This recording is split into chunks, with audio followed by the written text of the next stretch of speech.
Duol mar Governors ochiwo chung margi ewi proposal mar pogo omenda ne counties kata revenue allocation proposal e kinde romo mar 7 mar duol mar Governors kata 7th annual devolution conference.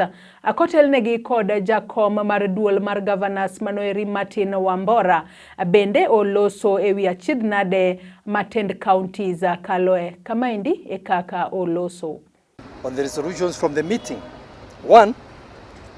Council of Governors' position on the division of revenue, the financial year 2022-2023. Following in-depth discussions on the issue, we wish to reiterate that we reject in totality the proposal by CRA that recommends a non-increment of the county equitable share, which is 370 billion. To safeguard devolution and to ensure optimal implementation of the devolved functions by the county government, the Council of Governors proposes additional funding of Kenya shillings 381.45 billion, bringing the total allocation to counties to Kenya shillings 751.45 billion as contained in the Council position. Is informed by the Constitution of Kenya Amendment Bill 2020, which recommends that the counties be allocated not less than that 5% of the revenue collected by the national government. There's a correction here on that. Give them. That figure is not correct. As you are aware, the bill had a lot of goodwill as it was passed in both houses of Parliament, and in 45 out of 47 county assemblies. Further, we maintain that the road maintenance levy fund ought to be dispersed to counties as conditional grants. In this regard, the Council will engage the relevant institutions to ensure our proposals are actualized. 2. Additional funding to the Daninda Primary Health Care Grant. Council of Governors leadership and the Royal Danish Embassy held a consultative meeting on 14th September 2021, in which it was agreed that the counties will receive additional funding of 1.2 billion in the Daninda PHC program that will support the following: gradual phasing out of the grant, and 2, strengthening of level 1 community health units. The signing of bilateral agreement with the National Treasury and the inclusion of the amount in the county budget will be done by November 2021.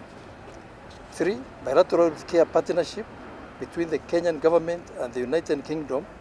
We wish to inform you that in July 2021, an MOU was signed between the government of Kenya and the United Kingdom on workforce collaboration in healthcare aimed at facilitating Kenya health care professionals to work for the National Health Service in the UK and Ireland.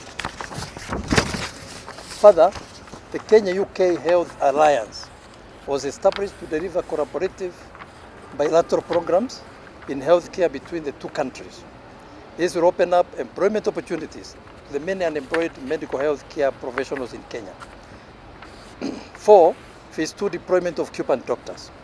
We are currently in the second phase of implementation of the agreement of the provision of health services by CUPAN specialist doctors. So far, the Ministry of Health has secured 75 CUPAN doctors in various specialties who have concluded the induction program at the Kenya School of Government. The doctors will be deployed in the counties from 25th October 2021.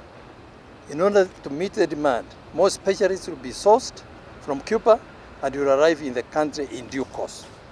To ensure smooth implementation of Phase 2, the Council of Governors and the Ministry of Health are working towards ensuring that the challenges experienced in Phase 1 are resolved. 5. And most controversial, summons by the Senate. We note that the Senate Committee on Transport has continued to summon governors of a transport levy. At the same time, the same governors have been requested to appear before the Senate Public Accounts Committee on the same matter, which they have done without fail. Further, governors have been audited by the Office of the Auditor General on the road maintenance levy fund. In this regard, therefore, the governors are ready and willing to appear before the relevant committee, PAC, when called upon anytime. We therefore request the Senate committees work together to ensure seamless coordination and implementation of their functions. 6. The 7th and final annual devolution conference. Noting that the first era of devolution is coming to an end, it is important to take stock of the journey and pave the way for the second generation of county government. It is against this background that the steering committee of the 7th annual devolution conference held a consultative meeting on 15th October 2021 and agreed that the conference be held on 23rd to 26th November 2021. We urge delegates to take note of the new dates and prepare to participate in the upcoming conference. 7. A devolution book. We wish to inform members of the public that the Council of Governors has initiated a process to document the devolution journey 2013 to 2022, which will focus on gains, challenges, and lessons learned in the last 9 years of implementing devolution. So that is it. This